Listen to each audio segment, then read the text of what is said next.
Ini kasus kematian akibat virus COVID-19 resmi menembus 100.000 jiwa berdasarkan data yang dihimpun dari Satgas COVID-19. Per hari ini kasus kematian bertambah 1.747 jiwa sehingga total pasien COVID-19 yang meninggal dunia mencapai 100.636 jiwa. Sementara kasus harian positif COVID-19 bertambah 35.867 kasus. Kini total kasus positif mencapai 3.532.567 kasus. Meningkatnya angka kematian akibat COVID-19 jadi sorotan Satgas COVID. Juru bicara Satgas COVID, Wiku Adhisa Smito bahkan menyebut angka kematian akibat COVID-19 terus naik saat PPKM darurat dan berlanjut ke PPKM level 1 hingga 4. Hal ini justru berbeda dengan angka positif COVID yang menurun dan angka kesembuhan yang terus meningkat. Assalamualaikum warahmatullahi wabarakatuh. Saya Intan Faistasari, Prodi Hukum Keluarga Islam, Fakultas Syariah UIN Maulana Malik Ibrahim akan mengedukasi tentang protokol kesehatan 5M dan vaksin. Kita pasti tidak asing lagi dengan namanya virus corona atau disebut COVID-19. Virus yang telah merenggut banyak nyawa dan telah menyebar luas ke seluruh dunia hingga disebut sebagai pandemi. Virus corona masih terus menyerang penduduk dunia tanpa henti. Mengalahkan penyebaran dan penularan virus corona di dunia tidaklah mudah.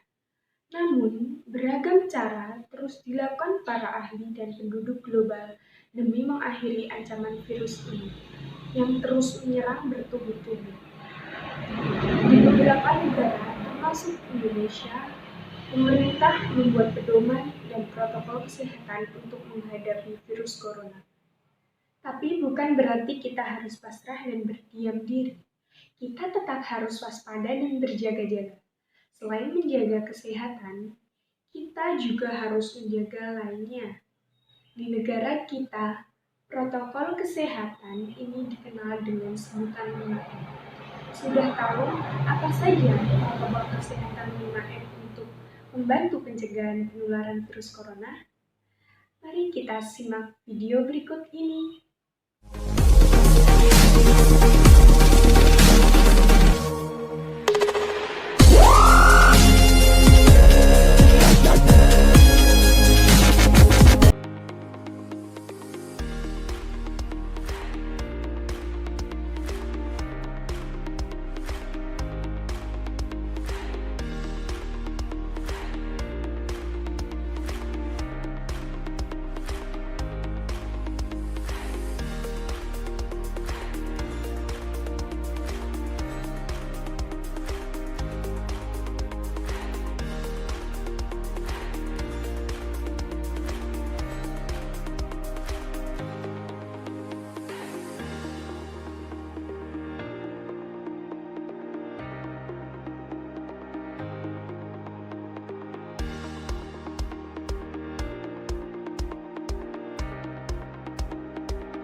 vaksin COVID-19 sejak diumumkannya kasus konfirmasi pertama pada Maret 2020, penyebaran kasus COVID-19 tidak hanya terjadi di daerah padat penduduk, tapi telah menyebar ke pedesaan, bahkan daerah terpencil. Vaksin merupakan bahan antigen yang digunakan untuk menghasilkan kekebalan tubuh terhadap suatu penyakit.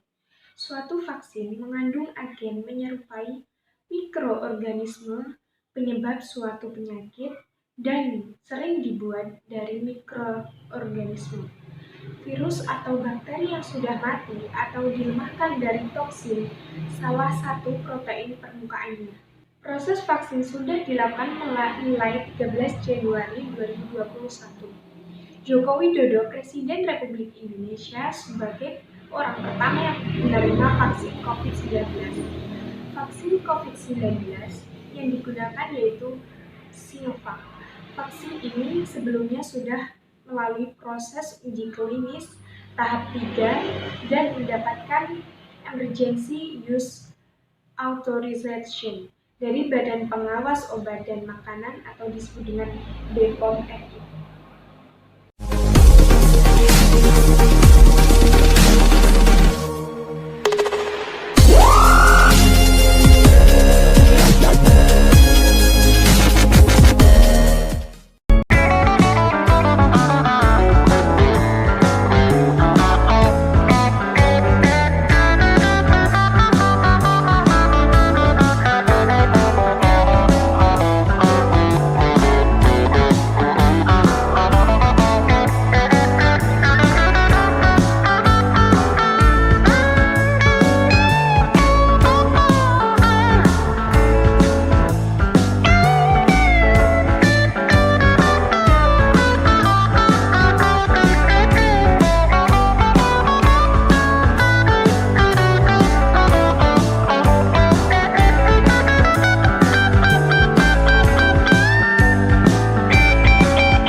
Cuplikan tadi, pasti kalian sudah tahu pentingnya vaksin.